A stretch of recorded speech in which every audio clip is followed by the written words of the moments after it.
அனைவருக்கும் வணக்கம். இது வெங்கட்ராமன் பேசுறேன்.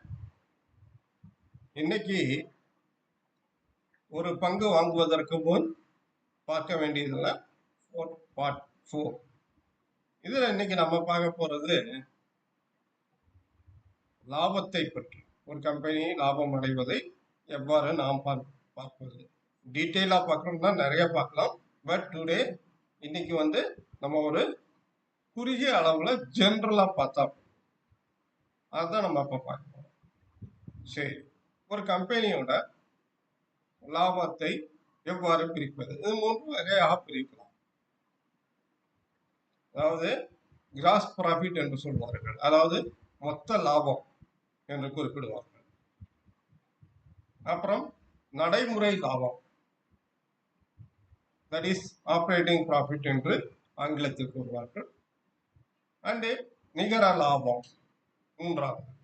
நிகர லாபம்ங்கிறது கம்பெனியுடைய வருமானத்தில் எல்லா செலவினங்களும் கழித்து மீதி எவ்வளவு இருக்கின்றது அதுதான் நிகர லாபம்.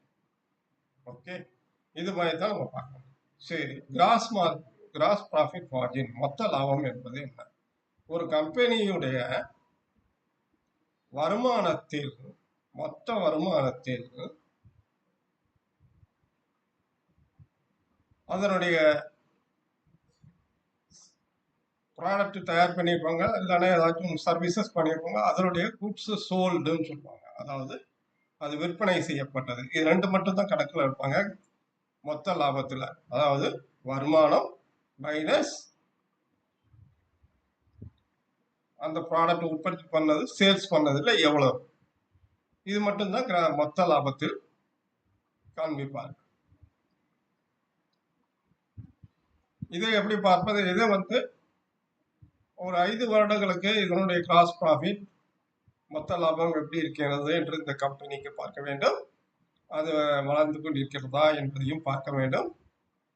அது மட்டுமல்ல, இதனுடைய காம்படிட்டர் கம்பெனி, இதனுடைய ஒத்த அடுத்துள்ள கம்பெனி இதே செக்டாரில் எப்படி செயல்பட்டு இருக்கின்றது என்பதை பார்க்க வேண்டும்.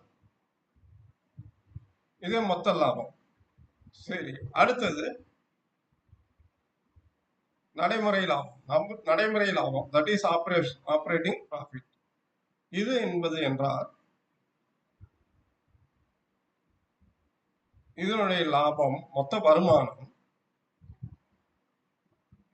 வருமானத்தில் அதனுடைய கடன் திருப்பி செலுத்தக்கூடியதையும் கழித்து, அந்த கம்பெனியோட தேய்மானத்தையும் கழித்து, தட் இஸ் டிப்ரிசியேஷன் என்று சொல்வார். இது ரெண்டு மட்டும் வைத்து நடைமுறை லாபம், ஆப்ரேட்டிங் ப்ராஃபிட்டை தீர்மானிப்பார். இதுவும் அதுபோல் தாங்க 5 வருடங்களுக்கு எவ்வாறு நடைமுறை லாபம் சென்று கொண்டிருக்கிறது, தற்போது எப்படி இருக்கிறது, அதே போல இதனுடைய காம்படிட்டர் கம்பெனி எவ்வாறு செயல்பட்டு கொண்டிருக்கிறது என்பதையும் பார்க்க வேண்டும். சரி, அடுத்தது நம்ம பார்க்கக்கூடியது நிகர லாபம். நிகர லாபம் என்பது என்னவென்றால், ஒரு கம்பெனியுடைய வருமானம், பின்னர் அதனுடைய செலவினங்கள், ஆபீஸ் நிர்வாகம், அங்குள்ள ஊழியர்களுக்கு சம்பளம், பின்ன லோன் வாங்கியிருந்தால் லோனுக்கு கொடுக்கக்கூடிய வட்டி,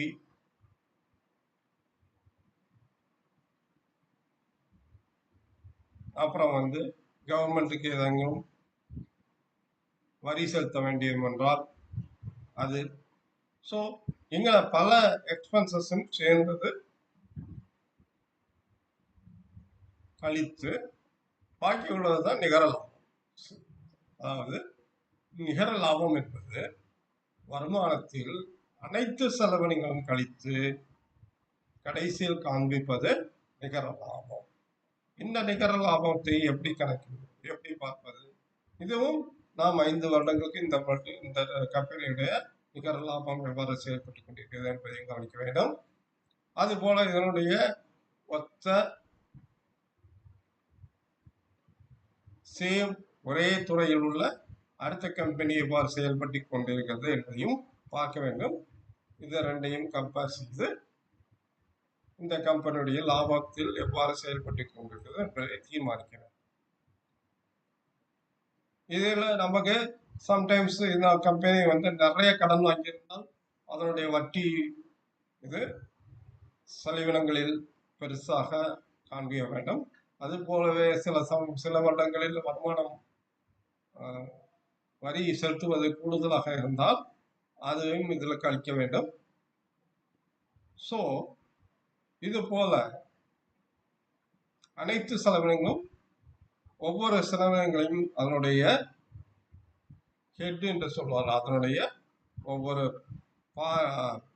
பகுதியையும் சென்று நாம் பார்க்க வேண்டும்.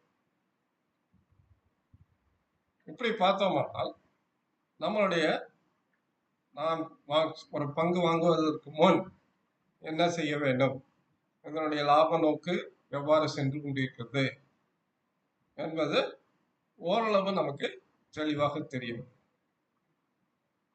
ஏனெனில் ஒரு பங்கு வாங்குவதற்கு முன் இதெல்லாம் ஒரு அடிப்படை விஷயங்களை பார்த்தாலே போதுமானது. அதனால்தான் நான் ஒரு சுருக்கமாக சொல்லியிருக்கிறேன். இதை விலாவாரியாக சொல்ல வேண்டும் என்றால் சொல்லிக்கொண்டே போகலாம். ஆனால் மினிமம் ரிக்வயர்மெண்ட் என்று சொல்லுவாங்க, குறைஞ்ச தேவை ஒரு பங்கு வாங்குவதற்கும் என்னென்ன பார்க்க வேண்டும் என்பதைத்தான் இங்கு விளக்கியிருக்கிறேன். இந்த வீடியோ பார்த்தமைக்கு நன்றி.